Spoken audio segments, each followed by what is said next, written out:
Mais comme toujours, aux alentours de 13h05, un clin d'œil à l'extraordinaire générosité des contribuables français.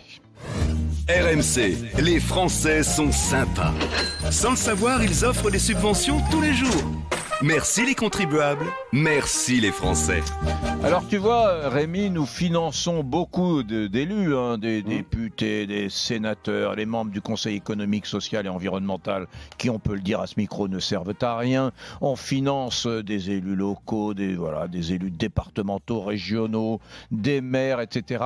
Et c'est très généreux déjà. Mais nous finançons aussi quelques élus fantômes. Et tu sais, ces élus qu'on voit pas beaucoup. Et ça, je trouve ça sympa parce que c'est là qu'on voit la vraie générosité du contribuable. Un élu qui sert, c'est facile mais un élu qui sert pas, quand tu le finances, c'est encore plus généreux, quoi. Tu vois ce que je veux dire? C'est l'histoire du jour, un élu fantôme à Nice, Eric.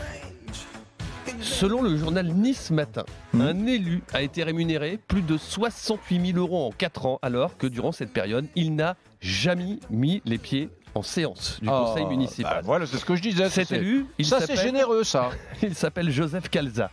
Il est élu Les Républicains, proche d'Éric Ciotti, le maire, et il est accusé par Gaël Nofri, qui est lui conseiller municipal, ex-Rassemblement National, ex-FN et désormais proche lui aussi de Christian Estrosi, d'être un élu fantôme à l'origine du gaspillage des deniers publics. Alors, que répond Joseph Calza, Eric?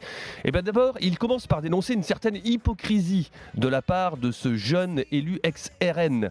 Recevoir des leçons d'honnêteté de quelqu'un qui, si je ne me trompe, a lui-même avoué avoir bénéficié d'un emploi fictif au FN, c'est cocasse. Je me permets de mettre l'accent. Mais il ne se démonte pas et il confirme ensuite qu'en effet, il ne met plus les pieds au conseil municipal depuis 4 ans. Oh là là, c'est génial. Écoute bien ce qu'il dit. Pour se faire couper le micro par le maire Christian Estrosi au bout de 30 secondes, à quoi ça sert?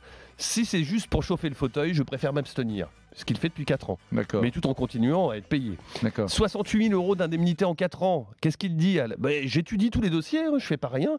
Je fais des interventions directement auprès des services, par mail, pour signaler des désordres. Je suis élu depuis 1977. J'ai fait énormément pour la ville sans jamais utiliser une voiture de fonction, sans jamais me faire rembourser un déjeuner. Et donc, sans jamais aller depuis 4 ans au conseil municipal. Il assume. Ce que je trouve dingue, c'est qu'il assume. Ouais, c'est pas mal, élu fantôme. Voilà. Tu sais, c'est un nouveau boulot et c'est officiel, c'est assumé.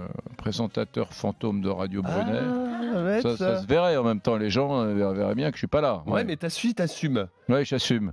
Ouais, je dirais, vous croyez quoi? Je bosse, je prépare les émissions chez moi. Et j'envoie des mails. Alors ouais, je suis pas là, mais je bosse, j'envoie des mails, je réveille mes enfants pour qu'ils aillent à l'école le matin. Je suis dans le match quand même, je bosse. J'entendais déjà certains de nos auditeurs qui sont en train de nous écouter, en train de dire « Ah, c'est dégoûtant ». Mais non. Mais vous n'avez rien compris. Un contribuable généreux, c'est un contribuable qui paie, qui offre des trucs qui servent à rien. Qui ne demande même pas merci. Qui ne demande même pas merci. C'est pour ça que, chers amis contribuables, on dit souvent que vous êtes des pigeons. C'est pas vrai, vous n'êtes pas des pigeons. Vous êtes simplement des contribuables généreux. Des comme ça, il n'y en a pas en Finlande. Parce qu'en Finlande, un type qui fait ça, quand il est viré au bout de 3 jours, mais ou au Danemark, ou ailleurs dans tous les pays du monde, mais chez nous, on est plus généreux. C'est ça qui est génial. Bravo. Merci les Français.